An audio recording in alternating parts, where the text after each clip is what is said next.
So, I've been browsing the local dollar store in my area and got some ideas, as one does. Can we make some cheap, great-looking terrain from some of these cheap plastic bone decorations? The plan is to make a sort of boneyard or wasteland-type scatter terrain, which is going to be super versatile in a lot of settings. This video is a part of a larger collaboration with some good friends and crafters. Bill Making Stuff, Dark Matter Workshop, CC Minis, and the one and only Tinu from Cajun Craftastrophe. Without further ado, let's begin by taking a look at these bits of plastic in detail. It seems that they're molded from multiple pieces in certain cases, so let's start by disassembling those. I likely won't be using all these parts, but I'm going to pick and choose which ones look the most appealing to me. Using a pair of tin snips, I can send sharp bits of plastic sailing across the room. If you ever want to stop here, you now have all the props needed to start your own bone reading fortune telling shop.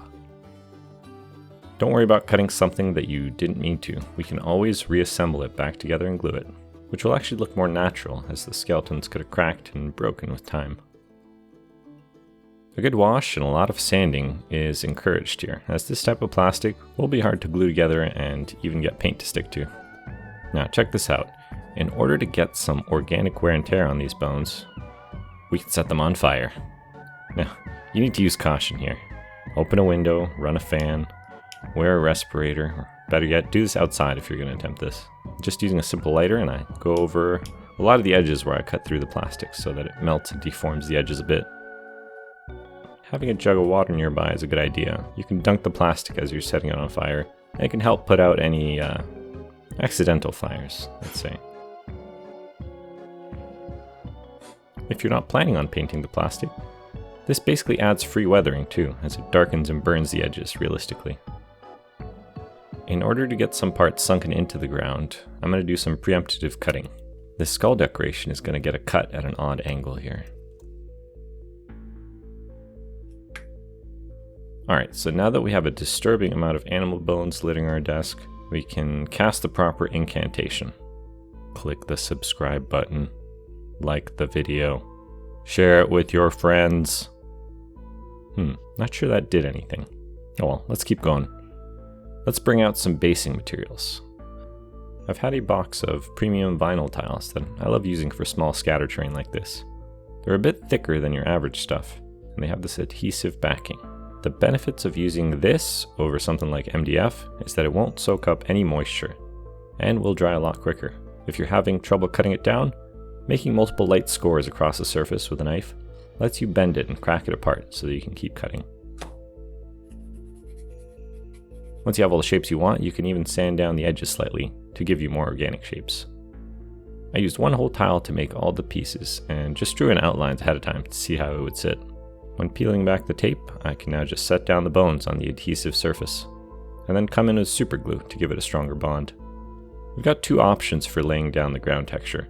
We can either glue in the parts now, which I do for some of the more complex bone structures, or we can gently push it into the ground after we lay a wet layer down. Both have their merits and downsides. I use a mix of joint compound to spread across each base, like I'm making a pretty gross looking peanut butter sandwich.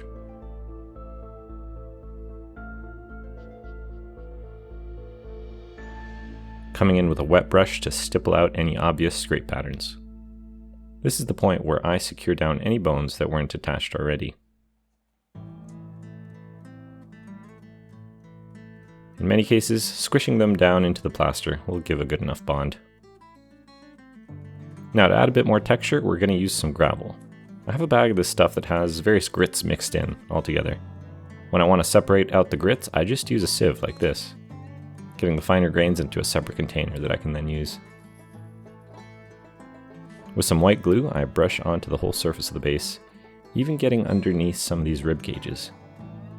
I then sprinkle a sparing amount of coarse gravel, then coming in with finer gravel on top.